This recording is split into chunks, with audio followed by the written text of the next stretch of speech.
За сайн байна уу залуучуудаа. Намайг Баярхүү гэдэг. Би аудио ертөнц рекординг студиогийн хөгжмийн продюсер, аранжировщик, саунд инженер, миксинг, мастеринг за бүгдийг л хийдэг. Дрээр хүүч гэж сонсон баг.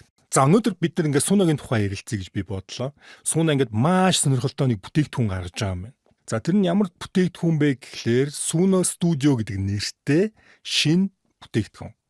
Тэгэд энэ нь болохоор миний ойлгож байгаагаар болвол хөгжмийн продюсерууд, хөгжмийн аранжировщикуудад зориулагдсан шинэ бүтээгдэхүүн юм байна.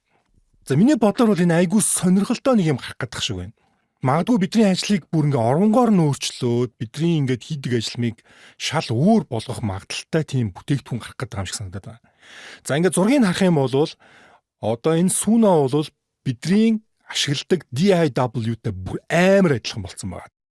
Өөрөөр хэлбэл би энэ зургийг хараад юу гэж ойлгож байна гэвэл хиймэл оюун бидний ажилладаг DAW хоёр нэгдчих юм байна. Хэрвээ нэгдчих юм бол юу вэж болох вэ гэхлээр бид нар тракуудаа тоглож биш промпт бичиж трекингээ хийх боломжтой болох юм байна гэдэг тийм төсөөлөл үүсэж байгаа байхгүй юу? Хэрвээ бид нар промпт бичиж трекинг хийдэг болох юм бол биднэрт айгүй том давуу тал үүснэ. Бидний ажил маш хурдан болно. Дараагийн түвшинд ингээд хөгжмийн хөгжил үүсэх болов гэж би бодож байна.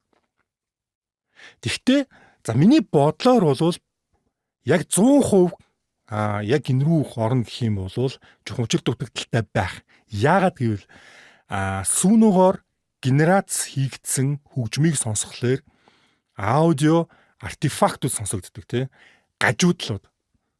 Одоо ямар ч гэсэн сүүнүүдээр хийгдсэн байгаа нь бол ямар ч гэсэн ялгагдаад байдаг.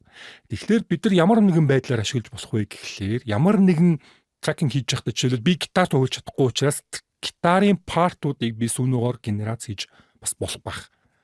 За дээр нь би жишээлбэл демо хийж болно.